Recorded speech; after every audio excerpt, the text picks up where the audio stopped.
예, 화면에 숫자 58이 보이실 텐데요. 사형이 확정된 수감자 숫자입니다. 국회의원 172명이 연대 서명으로 사형제 폐지 법안을 발의했습니다. 벌써 7번째라고 하는데요. 이 사형제 폐지은 항상 이 찬반이 양립하는 논란거리가 되어왔습니다. 여러분은 사형제 폐지 어떻게 생각하십니까? 오늘 이 시간 최진영 변호사, 최단비 변호사 두 분 모시고 이 사형제 폐지 찬반 토론 벌여보도록 하겠습니다. 어서 오십시오. 안녕하십니까? 네, 안녕하십니까? 좀 확고하신 것 같아요, 신념이. 두 분께서는 어떤 의견이신지 먼저 최 변호사님께서는. 네, 그렇습니다. 특히 유인태 의원님 같은 경우에는 그 예전에 이제 여러 가지 사회 운동을 하시면서 정치적 탄압을 받았기 때문에 어떤 개인적 어떤 경험에 따르는 이와 같은 것이 했기 때문에 국민들이 많이 지지하는 것은 사실인 것 같습니다. 그런데 저는 개인적으로 지금 그 사형제는 여전히 존치해야 된다라고 해서 폐지하기에는 아직 시기상조다라는 쪽이 조금 방점이 있습니다. 그래요? 그 이유 같은 경우에는 몇 가지 간단합니다. 사실 가장 큰 그 우리가 이념적으로 봤을 때 칸트는 이런 얘기를 했습니다. 내일 세상이 멸망한다 하더라도 마지막 남은 사형수까지도 집행을 해야 된다는 그런 얘기를 했는데 그 취지는 뭐냐면은 이 세상에 정의를 세워야 된다라는 그 취지인 것입니다. 한마디로 사람을 살인했는 것에 대해서는 같은 정도의 어떤 그 형벌이 있음으로 해서 정의가 회복된다는 그런 논리인데요. 실질적으로 2010년에 우리나라 헌법재판소에서도 이 사형제도가 위헌인지가 문제가 됐었는데 헌법재판소에서는 합헌이다라고 얘기를 했습니다. 그 이유가 지금 헌법 110조에 보면은 어떤 그 사형 제도를 헌법 자체에서 명시하고 있기 때문에 어떤 헌법이 인정하고 있는 점에 있어서 이거를 위헌이라고 하기 어렵다는 그런 점이 있고 실제로 지금 생명권을 박탈을 할 수가 있느냐, 국가가 사회계약설에 의해서 권리를 줬는데 어떻게 국가가 오히려 사람을 죽일 수 있느냐라고 얘기를 하지만 우리나라 헌법에 의할 때는 이념적으로는 그것이 절대적 기본권, 절대적일지 모르지만 우리나라 헌법에서는 생명권조차도 절대적 기본권으로 정하고 있지 않다는 점에서는 이와 같은 어떤 그 입법적 결단에 의해서 사형제를 잇는 것을 위헌이라고 보기는 어렵다는 점에서 종합을 했을 때 여전히 사형제도의 어떤 효용성은 남아 있는 것이 아닌가 하는 것이 제 생각입니다. 그래, 사형제 존치 쪽에 이제 무게를 실어서 말씀해 주셨습니다. 그 근거도 들으셨는데 우리 최단비 변호사는 그렇다면 반대십니까? 예, 저는 최진영 변호사님이랑 좀 다른 생각입니다. 저는 일단 사형제도는 궁극적으로는 폐지되어야 되는 결과를 가져와야 된다라고 생각을 하고 있고요. 가장 중요한 것은 일단 모든 사람이 하는 재판이기 때문에 오판의 가능성도 있고 두 번째로 정의를 세워야 된다고 말씀을 하셨는데 정의를 세우려면 그것이 사형이 위하, 즉 사형제도가 있기 때문에 살인이라든지 여러 가지 범죄를 안 저질러야 되는데 그런 것들이 효과가 없다라는 그런 결과들이 굉장히 많이 있습니다. 그리고 형벌은 목적이 교육과 개선이지 응보가 아니거든요. 그래서 결국적으로는 세계적인 추세도 사형제를 폐지하는 것이 추세이기 때문에 우리나라도 궁극적으로는 폐지가 돼야 되지 않을까라는 생각을 가지고 있습니다. 그런데 흉악 범죄들 그동안 꽤 많았잖아요. 저희들이 기억하는 거 원춘 뭐 엄청나게 많았습니다. 저희들이 잠깐 자료를 보는데 한번 보시면서 말씀드릴게요. 자, 이런 흉악범들이 있는데 자, 국민의 정서는 분명히 저분들의 어떤 사법적인 잣대로 정말 법이 할 수 있는 최악의 상황을 가져가야 된다. 이런 생각을 많이 하고 있는 분들이 있거든요. 그 부분에 대해서 우리 최단님 어떻게? 그렇습니다. 사실 특히 여기도 보듯이 유영철 21명, 정남규 13명, 강호순 10명을 살해를 했는데 과연 이와 같은 어떤 행위에 대해서 어떤 그 가석방 없는 종신형으로 처벌한다는 것이 과연 국민적 법 감정에 맞는 것인지 그리고 이와 같은 21명의 피해자들의 가족들의 어떤 보복 감정을 충분히 충족할 수 있는지 여부에 대해서 우리는 충분히 어떤 생각을 해봐야 된다라고 생각을 합니다.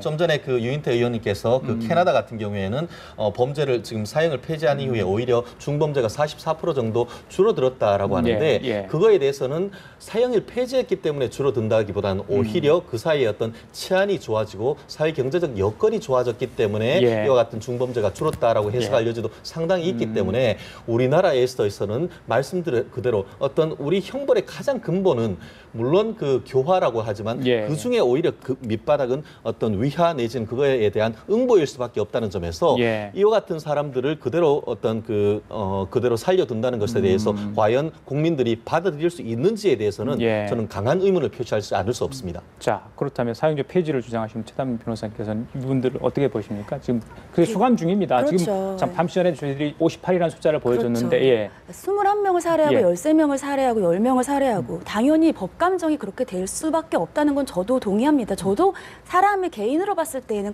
과연 저들을 그냥 사형을 시키지 않고 하는 것이 맞는 것인가는 생각을 할 수 있지만 개인적인 감정과 법은 또 별개이거든요.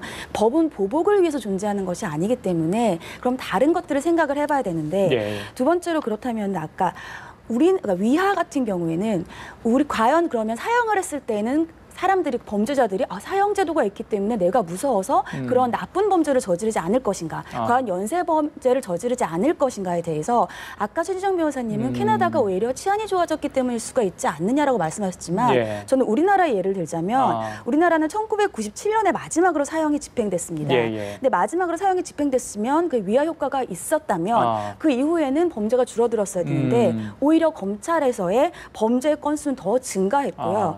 그리고 범죄 증가율은 지난 15년 동안 우리가 사형 집행이 없었는데도 불구하고 그럼 사형 집행이 없었으면 범죄가 증가해야 되지 않습니까? 그런데 오히려 살인 사건이 급증하지가 않았습니다. 이런 것들을 볼 때 과연 위하 효과가 있는 것인가에 의문이 있고요. 세 번째로 피해자들을 말씀하셨어요. 굉장히 피해자들 가족들은 너무 마음이 아플 겁니다. 근데 과연 그들에게 사형을 했을 때에 물론 마음에 이렇게 좀 위안이 될 수도 있겠지만 과연 그것 말고도 그 피해자 가족들에게는 경제적이거나 다른 어려운 원조들도 많거든요. 그렇다면 사형을 시키지 않고 종신하면서 노역을 하면서 그들에게 오히려 금전적으로 피해 보상을 하는 것도 또 다른 방향의 구제 수단이 될 수도 있다라는 근거들이 있습니다. 그렇죠. 노역 이야기하셨는데 그렇다면 이제 국민의 세금으로 사형수 58명을 어떻게 보면 먹여주고 재워주고 이런 상황 아니겠습니까? 반대론자는 그런 이야기를 하잖아요. 사형제 폐지를 주장하는 분들은. 그렇습니다. 사실 우리가 어떤 한목적적 관점에서 봤을 때도 과연 어떤 피해를 피해들을 입은 사람들은 이 세상 사람이 아닌 반면에 그럼 그와 같은 범죄를 했는 사람들은 피해자가 낸 세금으로서 어떤 그 교정 시설에 있으면서 말한 대로 응보도 아닌 교정이라고 하면서 좋은 교육까지 시켜준다고 하는 것이 과연 우리의 정의를 살리는데 맞느냐에 대해서 근본적인 의문을 제기하지 않을 수 없습니다. 분명 우리가 최초의 어떤 우리 근대 사법이 도입되면서 형벌의 목적은 처음에는 응보였다가 최근에는 그것이 최 교수님 말씀하시는 대로 교정으로 했는 것이 맞습니다. 옛날에는 감옥수를 했다고 요즘 이름이 뭡니까? 지금은 교정시설이라고 하죠. 그렇지만 최근에 어떤 교정계의 바람은 뭐냐면 이른바 신응보주의라고 해서 교정은 더 이상 실패했다라고 해서 오히려 젊은 어린 범죄자들에 대해서도 좀 강한 처벌을 해야 된다는 것이 최근 어떤 형법학계 내지는 교정학계의 경향입니다. 그렇다고 하면은 그와 같은 어떤 전 세계적인 어떤 교정학계의 경향을 봤을 때에도 과연 지금 이것이 사형을 폐지해야 되는지는 사형 법률적으로 어떤 폐지하는 것이 일반적인 경향이다라고 할지 모르지만 폐지했는 것에 대한 반성적 고려로서 오히려 응보형을 강화해야 된다는 어떤 학계의 비판이 있다는 점에서는 그러한 점에서 좀 전에 말씀드렸듯이 오히려 그 범행을 했는 사람들에 대해서는 먹여주고 재워주고 돈을 했다는 그런 점에서는 분명히 이와 같은 것은 문제가 있다는 것이 어떤 실무를 하는 사람들의 상당히 큰 견해가 아닌가 생각합니다. 앞서 최진영 변호사께서 오판 가능성 하셨잖아요. 이 대법원 확정 판결이 나야 사형이 이제 연도되는 건 아니겠습니까? 자, 그렇다면 과거에 그런 사례가 있었는지 모르겠어요. 정말 오판이 돼가지고 사형 처벌이 정말 집행이 됐는지 그런 사례가 있는지 모르겠는데 어떻습니까? 그 부분에 대해서는? 네, 그 부분에 대해서는 여러 가지 견해가 있을 수 있는데요. 지금 좀 전에 말씀드렸듯이 2010년에 있었던 헌법재판소에서 사형제도를 합헌을 하면서 사형의 어떤 문제점을 얘기하면서 그거에 대한 비판이 말씀하신 대로 오판 가능성인데 헌법재판소는 이렇게 얘기를 했습니다. 오판 가능성은 사법 시스템 자체가 가진 문제인 것이지 사형제도의 문제라고 볼 수는 없는 것이다. 한마디로 사형이 아니고 유무죄 판단에 있어가지고 징역형을 하건 벌금형을 하건 거기에도 오판 가능성이 있는 것이지 단순히 사형제도의 오판 가능성을 얘기한다는 것은 어떤 어떤 논지가 잘못됐다라고 얘기를 하고 있는데요. 실질적으로 우리나라 형벌의 기본적인 원칙은 뭐냐면 99명의 죄인을 풀어준다 하더라도 한 명의 무고한 사람을 처벌해서는 안 된다라는 시스템을 가지고 있습니다. 그렇기 때문에 어떤 의심은 간다 하더라도 증거가 부족하면은 무죄를 하는 것이 사법 시스템인 것이죠. 그렇기 때문에 오판 가능성은 1심, 2심, 3심 넘어서 재심이라는 어떤 사법 시스템 내에서 걸러질 수 있는 것이지 어떤 그것이 어떤 오판 가능성이 있다고 해서 어떤 사형제를 폐지해야 된다는 것은 논리적 연관성이 부족하다고 얘기할 수가 있습니다. 지금 수감 중인 이 사형수가 그 교도소 안에서 어떤 대접을 받고 있는지, 처우를 받고 있는지 잘 모르겠습니다만은 일부 영화 같은 거 보면은 이 교도관들 같은 경우도 어떤 사형제에서는 거의 뭐 터치를 하지 않는 그런 상황들, 그리고 다른 죄수들도 네, 맞습니다. 굉장히 뭐 다르게 대우를 하는 그런 모습들이 네, 영화에 한마디로 나오는데 실제 그렇기 때문에 실제로 그렇습니다. 실제로 한번 그 교도소의 제왕이라고도 얘기를 할 수 있습니다. 다른 어떤 사람들은 교도소에 있으면 기결수, 이미 형이 확정돼서 형을 살고 있는 사람이지만 사형수 같은 경우에는 사형이 집행되어야 그 단두대에 서야 집행이 되는데 이른바 그래서 미결수라고 합니다. 그런데 그거를 아무리 그 내부에서 행정적인 제재를 한다 하더라도 본인이 사형을 생각을 하고 있기 때문에 어떻게 보면 교도소 내에서 교화할 수기가 굉장히 하기 어려운 그 한계가 있습니다. 그런 점에 비추어서도 과연 어떤 사형 대신에 어떤 그 종신형을 선고한다는 것이 과연 어떤 행정소 내에서 질서 유지란 관점에서도 합당한지 여부에 대해서는 상당히 어떤 문제가 있다고 봅니다. 방금 이제 유인태 의원도 이제 해외 사례를 이야기를 해주셨는데 사형제 존치하는 국가 많습니까? 어때요? 예, 존치하는 국가들이 아직 꽤 많습니다. 대부분을 분류를 해보자면 뭐 회교도 국가라거나 아니면 유교 국가라거나 아니면 아직까지는 좀 정부가 많은 권력을 쥐고 있는 나라들인데요. 뭐 사형제를 뭐 존치한다고 해서 덜 발달된 국가이고 사형제를 폐지한다고 해서 더 발달된 국가라고 하는 것은 아닙니다. 그런데 우리나라 같은 경우도 헌법재판소에서 최주영 변호사님 말씀하셨지만 합헌이라고 했지만 그 합헌이 매우 근소한 차례 합헌이 됐고요. 그 합헌도 지금 현재 상태에서, 그러니까 그 당시에 판단 당시에는 우리 사회가 아직까지는 합헌이라는 거지 궁극적으로 나아갔을 때에는 사형제 폐지가 맞는 결론이다라는 거에 대해서는 거의 모두 같은 의견을 보인 거라고 저는 해석이 되기 때문에요. 그것이 지금 당시에도 지금 현재 상황에서도 과연 헌법재판소가 합헌으로 내릴 것인가에 대해서는 저는 100% 확신할 수는 없다고 생각합니다. 그러면 이번 법안 발의에 그 사형제를 이제 폐지하는 대신에 그 무기형과 같은 대체 형벌이 되겠죠. 그거 두 분에 찬성을 하십니까? 대체 형벌 같은 거 여러 견해가 있습니다. 지금 뭐 유인태 의원 같은 경우에는 절대적인 종신제를 말씀을 하셨는데 절대적인 종신제는 사형을 집행하지 않고 그냥 계속해서 살고 있는 겁니다. 다시 나오지 못하는 거죠. 가석방은 안 되는 거죠. 그렇죠. 근데 또 상대적 종신제라는 게 있는데요. 그거는 이제 피해자 가족들이 뭐 선처를 원하거나 이랬을 때에는 상대적으로 종신해서 가석방이 가능한 그런 제도가 또 있고요. 대체형으로. 또 대체 가능한 경우에 사형 집행유예라는 것이 있습니다. 우리나라에는 없는데 중국에 있거든요. 근데 집행유예가 우리가 징역이라고 봤을 때에는 집행유예 기간 동안 얌전히 잘 있으면 징역을 안 사는 거잖아요. 사형 같은 경우에는 아까 말씀하셨지만 피해자 가족들 아니면 저렇게 너무 많은 사람들을 살해한 사람들이 과연 재범의 위험이 없을 것인가? 상대적 종신제면 다시 사회 복귀해서 교화가 되지 않고 또 다른 범죄를 저지르지 않을 것인가에 대한 걱정이 있을 수밖에 없어서 집행유예 기간을 주는 거죠. 그렇게 사회에 나와서 있는 게 아니고요. 얼마를 보면서 과연 정말 재범의 위험이 없는 것인가?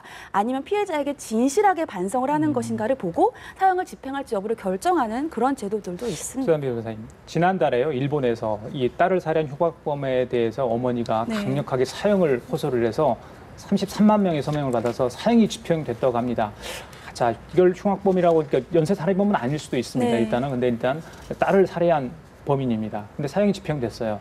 자, 일본 가까운 일본도 이런 일을 하고 있는데 그 부분은 어떻게 우리가 좀 해석을 해야 될까요? 우리나라에서도 자세히 보시면은요. 사형 존폐론이 계속해서 나올 때가 저렇게 흉악범죄들 여러 명의 연쇄살인범들 나왔을 때 다시 사형 존치론 폐지론에 그 대립이 나올 수밖에 없거든요. 그래서 사형 폐지론자들의 가장 큰 근거는 이런 사형이 여론 재파나 혹은 정치적인 탄압, 아까 잠깐 말씀하셨어요. 정치적인 탄압에 의해서 사형이 이용될 수 있다는 겁니다. 그래서 같은 흉악범죄자라도 저렇게 여론이 관심을 가지는 흉악범죄에 대해서는 사형이 집행되고 그렇지 않으면 사형이 집행되지 않을 수 있다는 우려도 있을 수 있고요. 또 그렇다고 해서 우리가 저런 피해자들의 마음 아픈 것을 묵과할 수는 없잖아요. 그렇기 때문에 아까 잠시 말씀드린 것처럼 과연 저런 사람들이 정말 교화의 의지가 있을 수 있는가를 볼 수 있는 기간인 사형 집행유예 같은 것도 고려해 볼 수 있는 대안 방안입니다. 사형제 폐지 법안이 발의됐다는 소식에 누리꾼들도 찬반 의견을 굉장히 많이 개진을 하고 있다고 합니다. SNS상에 굉장히 많이 나오고 있는데 눈길에 가는 게 여러 가지가 있습니다. 이 아까 말씀드린 것처럼 왜 범죄자를 피해자의 세금으로 먹여 살리는가, 또 죄를 무겁게 다루지 않으니 극악무도한 범죄자들이 날뛰는 거다. 이게 반대 의견이고요. 또 사형 찬성 의견에는 사형 폐지 찬성한다. 대신에 사면 없는 종신형으로 가야 된다. 뭐 이런 내용들이 있습니다. 일부는 국민 투표를 실시해서 찬반 이렇게 갈라서 이걸 뭐 폐지를 할지 존치할지를 좀 갈라야 된다. 이런 이야기도 있던데. 네, 그렇습니다. 사실 저희가 법조인이다 보니까 법률적으로 접근할 수밖에 없는데요. 헌법재판소가 아까 말씀하신 그 사형 제도에 대해서 판단하면서 이런 얘기를 했습니다. 우리가 헌법재판소가 판단할 수 있는 거는 이 헌법 틀 안에서 이것이 합헌이냐 위헌이냐는 것이지 헌법 사형제도를 폐지하느냐 아니면 유지하느냐는 예. 어떤 국회에서 할 일이다 이렇게 얘기를 했습니다.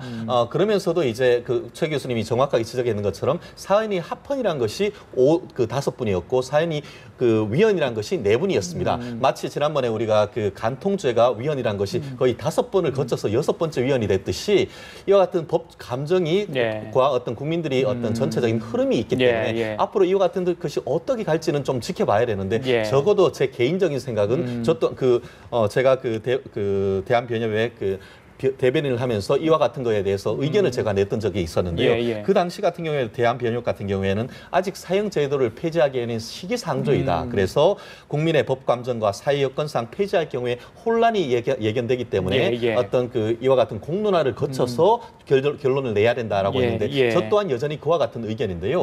앞으로 이와 같은 어떤 공론화의 어떤 절차를 거친다고 하면은 말씀드린 대로 앞으로 어떤 국민적 결단이 있다면 그것이 국민 투표가 아니라 할지라도 국회에서 어떤 국회의원들의 어떤 국민의 대표인 국회 기관에서 폐지를 한다고 하면은 그 또한 우리가 받아들일 수 있는 부분의 하나다라고 생각을 하는데 과연 그 시점이 지금 시점이어야 되는지에 대해서는 제 개인적으로는 의문이라는 것입니다. 자, 이런 흉악범들이 나타나지 않는다면 사형제 얘기를 왜 하겠습니까? 그렇습니다. 사회 안전망이 좀 튼튼해야 될 것 같은데 자, 대안들이 있겠어요. 이 범죄를 막을 대안들은 사실 여러 가지 있겠지만 이 법적 제도적으로 좀 허점이 많은데 아무리 강한 법이 있다 하더라도 이런 흉악범죄를 막을 수 없다는 게 좀 지금 대세가 된 것 같아요. 두 분이 법조인이신데 어떻게 우리 사회 사회 안전망을 구축해서 정말 그런 범죄가 없었으면 좋겠다 하는 생각 일단 이 사형제에 대한 대안으로는 아까 말씀드린 그런 것들이 있습니다. 상대적 종신형, 절대적 종신형, 사형 집행유예. 하지만 그거는 사형제도를 폐지했을 때에 대한 대안에도 불과하고요. 말씀하신 것처럼 궁극적으로 범죄를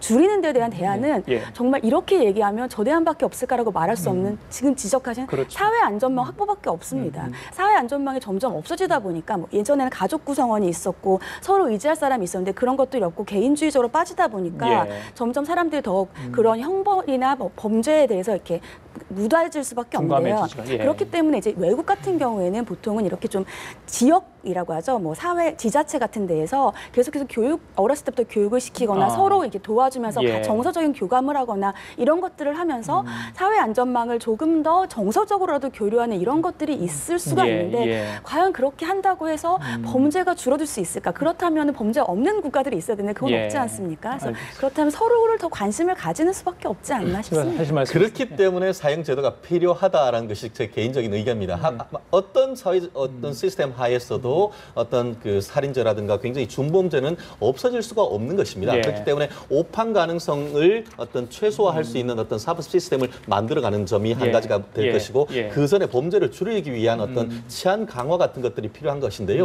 어떤 개인적인 치안을 넘어서 어떻게 보면 범죄 내지 성향 내지 질병적인 성향이 있는 사람들을 어떻게 이와 같은 단순히 교화를 넘어서 어떤 처벌할지에 대해서 정말 단순히 어떤 법적인 측면을 넘어서 어떤 의료적인 측면, 또 어떤 사회 전반적인 어떤 제도를 이번 거의 175분 정도가 개헌을 했다고 하니까 이번을 계기로 해서 좀 공론화하는 절차를 거친다고 하면은 나름대로 좋은 안이 나올지 않을까 그렇게 생각합니다. 두 분이 열띤 토론을 해주셨습니다. 지금까지 최진영 변호사하고 최단비 변호사였습니다. 말씀 잘 들었습니다. 감사합니다.